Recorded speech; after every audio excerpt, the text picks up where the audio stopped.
Hello guys, this is Doug. It's sometime around 3 a.m. I'm here in Nasiriyah, Iraq, and today we're going on a very special adventure. Yalla. This is the first time I've felt a cool breeze in this country, and it feels nice despite my intense level of delirium. I have slept about 1 hour. The cool air feels nice. Alrighty guys, it is 4:57 a.m. and we have made it here to Chibayish, Iraq, and it is absolutely beautiful.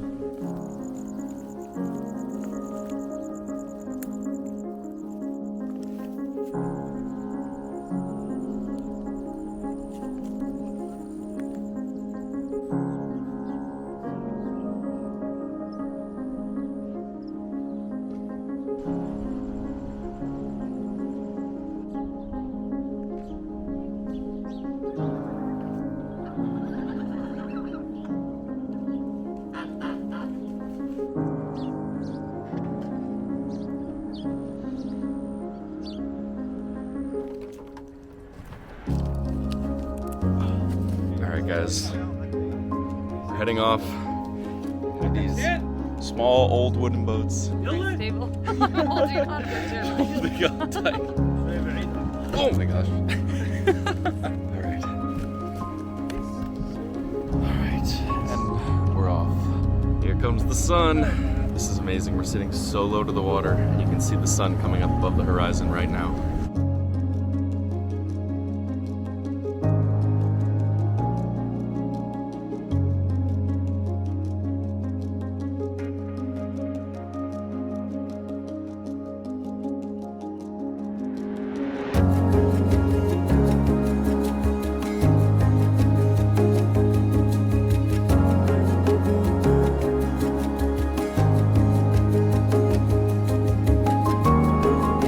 الخير.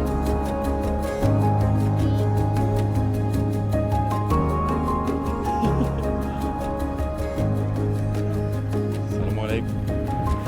All right. Whoop. He's so fast. علي أنا عارف. هذه لهم وين. شكرا.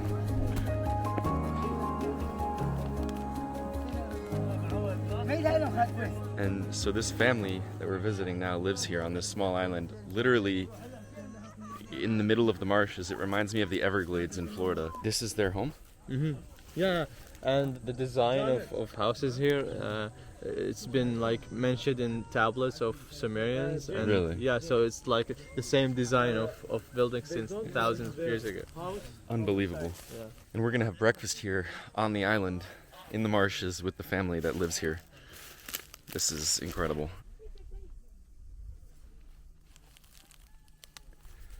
They've got a bunch of cows or buffalo in there, and it looks like they're drying the manure here, probably to burn for cooking, I would assume, or some kind of fire. All right, guys, going into the stable here. Wow. Look at the little baby calf.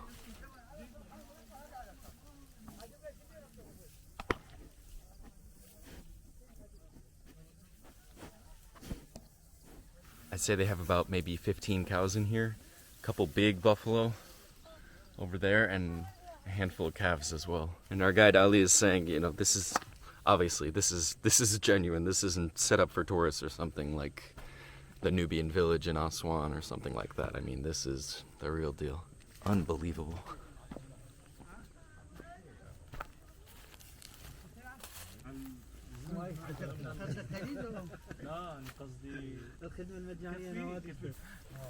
Of course you can. Ali, what do we got here? What's for breakfast?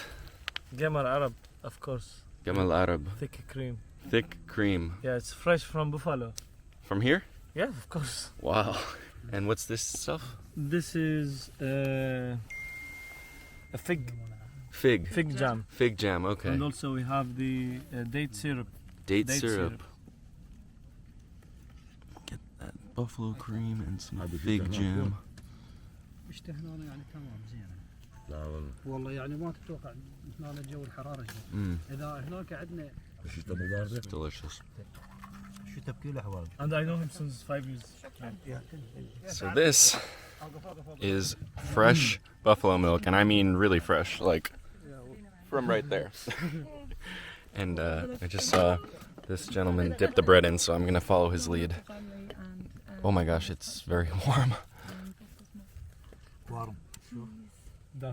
Whoa. It's really good, really rich, almost like cheese. This is as fresh as it gets. Basically right from the udder, not quite, but only one stop in between. It's good. Sorry, there's bugs. That's good. It's like smoky almost. Okay guys, so we were just talking over breakfast, hearing some stories from the people that lived here and learning more about the history of these marshes. Well, Hussein, you wanna... Yeah, So- Abu Haider, which is the family guy who lives here, he was talking about what happened in the 90s. And what happened is a really tragic thing. In 1991 until 1993, Saddam started to cutting off the water that comes to the Martians until all this place it was completely dry, and he did this of course on purpose because after the Sha'baniyya revolution, when people revolted against Saddam, That was after 1991. the 1991, what Yeah. we call the Gulf War, yeah, the second Gulf War. yeah, it didn't work. So they wanted the USA to help, but Yeah. they didn't. So actually, a lot of them ran and they hid here in the Martians.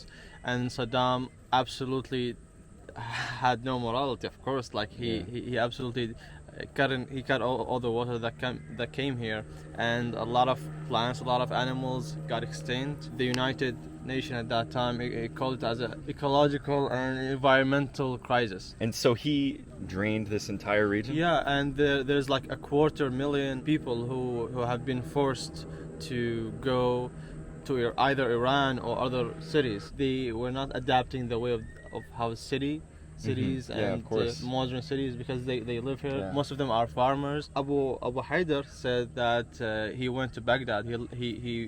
He went there as a farmer, and then he came back after 2003. When the water started to And be yeah, refilled. after 2003, luckily the water started slowly to come back to the Martians. And he said that from 2003 until 2007, we can say that all the water came back and the place was normal again. And during the drainage that Saddam did after 1991, like there was no water left. There was absolutely no water. Even some cars and some military vehicles, they were actually driving through this place. Man, so it just absolutely decimated this incredible ecological wonder basically out here in the middle of what's mostly a desert landscape. You have these beautiful marshes and they were just absolutely destroyed. Well, there is no limit of what a tyrant would do to stay in power. Yeah. There is no limit. It's unbelievable. I mean, everything you read about Saddam, like, you know he's a bad guy, but coming here, I mean, the stories I've heard and this and so many other things, it's just, it's mind-blowing, seriously. I mean, It is. هاي عالمنا احنا هنا اكو فزعه. ما حيشتغلوا وياكم. هم انت ما حيشتغلوا وياك فزعه. شو اقول لك هسه من تريد تبني لك مشروع يقولون اول هسه عنده الدفاتر ضاله. لا بس يروحوا للحم بس يروحوا للحمام بس يروحوا للحمام مشكله وينام يقعد بالوحده بالليل قاعد ثاني يوم قاعد Bye.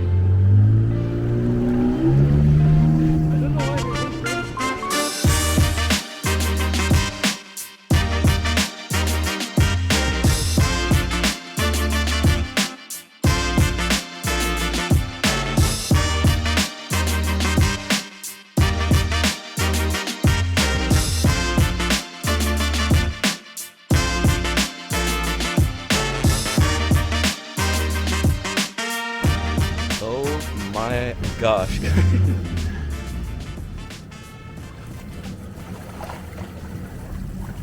That is a water buffalo.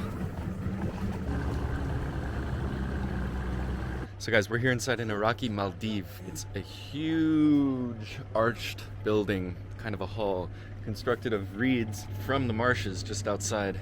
And it kind of has the similar purpose to the majlis, which if you watched my Saudi videos, you might remember, where all of the men, usually men, will join and have coffee and smoke and just chat and that sort of thing. We just had some coffee here. It was amazing. It's interesting the way they do the coffee here. A man brings it to you with the Arabic coffee pot, gives you just the tiniest little sip in the cup, and then stands there. And at first I was confused because he was just standing there watching me. But it turns out you're supposed to finish the sip while he's there, and you can take as many more as you'd like. And then when you're done, you just shake the glass like this, and then he takes it and just brings it to the next guest, and they drink from the same cup. So they go person by person. And it's kind of like the pressure's on you. You drink until you're done with the coffee, and then the next person can go. So that tattoo has to do with the Iran-Iraq war. Yeah. His name written as a tattoo, just marking himself, as many of people from the south of Iraq they used to do. If ever they got missing or passed away or they killed from wars, so his family can recognize him. So this guy here, Abu Haider, he fought in the Iraq-Iran war. Do you know if he went where he fought? I will ask him. الديار وين بمحافظة؟ محافظة البصرة. Okay. He fought in Basra. In Basra? Yeah. Wow. Which is one of the heaviest front lines. So he was fighting against Iranians that had come into Iraq. Yes.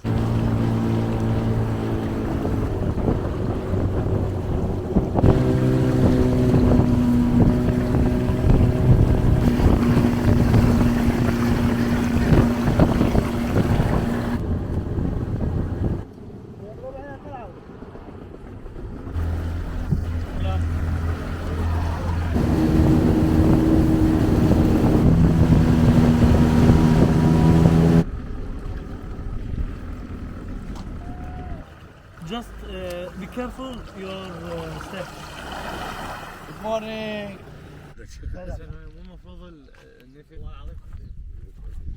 That is a big animal, guys.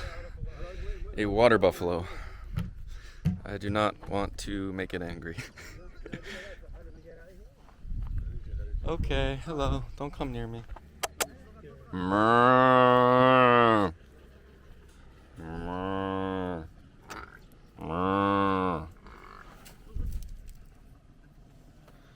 Don't play now, come on. Okay, I'm sorry.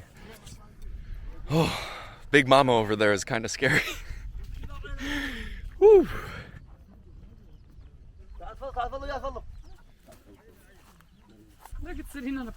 Oh my gosh.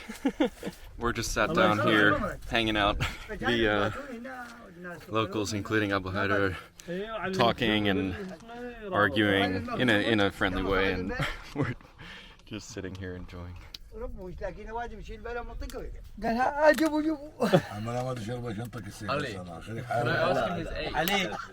علي كنا نازلين بابا قريب صارت عندنا فاتحه يعني ما تعرف بس احنا شيء دوما له في الماء مال هو قال لك ما يصير عمي دوله معرضه لا تخلك يا عمي دوله معرضه يا اخي دوله معرضه كذا بالخطر عمي هسه هذا ماكو ما يظل هنا بحلالك ما تظل دوله كذا يعني معرضه للخطر يعني اللي يحكي الحق شيء الماء يحكي الحق شيطان كفيلك العباس الى هذا ما ينا سنتين بعد ما. Guys, we're all a little delirious. In case you're wondering, it's about 8:40 in the morning right now. We got up at around 3 and I slept for 1 hour. So, you know, we're keeping on. Oh, thank you. Hello, goose.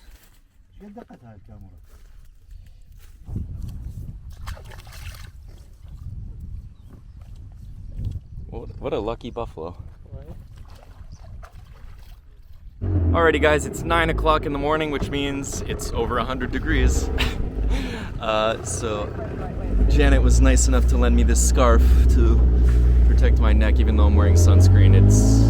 It's hot. We actually moved south into Iraq to get here, so it's probably getting even hotter than before.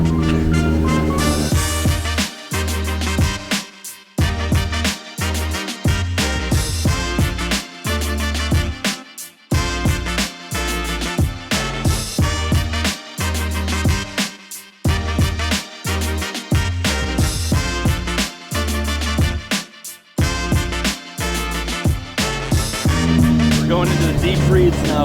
A lot of water splashing. staying dry up there? Oh. Oh my god, oh my gosh, oh my gosh. Oh my gosh. Oh my god.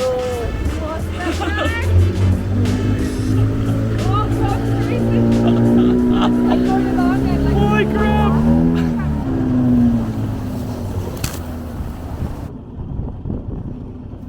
Whoa. Oh my gosh. Buffalo has dyed hair. Assalamu alaikum.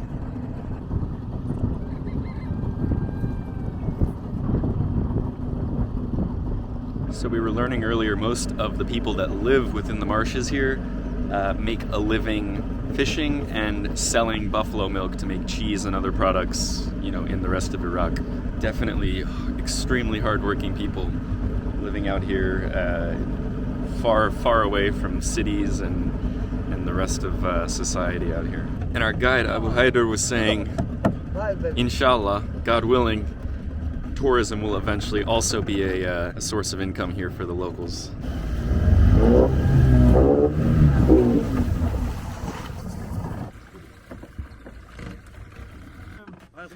Woo!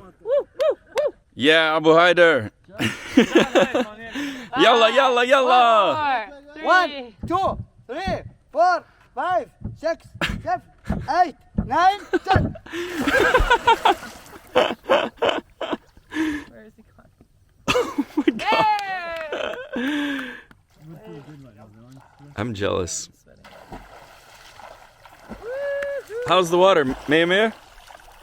مش عارف انا على عم نقول شري. شلون المي يقول لك؟ اوكي اوكي. Okay. قول لا بارد. Cold.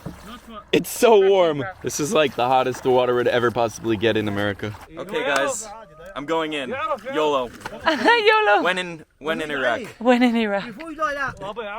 Here we go. Woohoo! 1, 2, 3. Woo! Ah!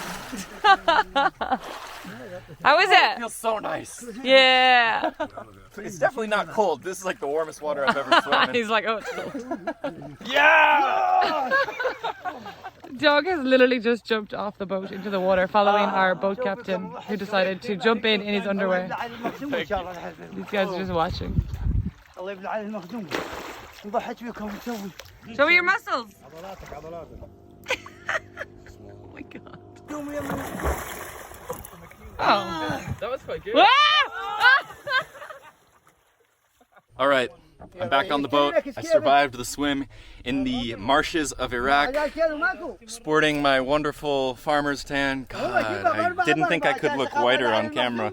I literally look like a ghost. I'm feeling good. That felt amazing, actually, to cool off.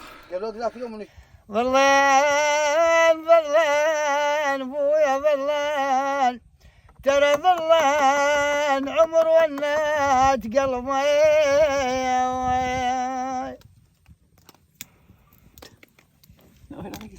قلبي وحدها وحدها ما وحدها ولا ما يلوعوك الضلع حدرا never get old.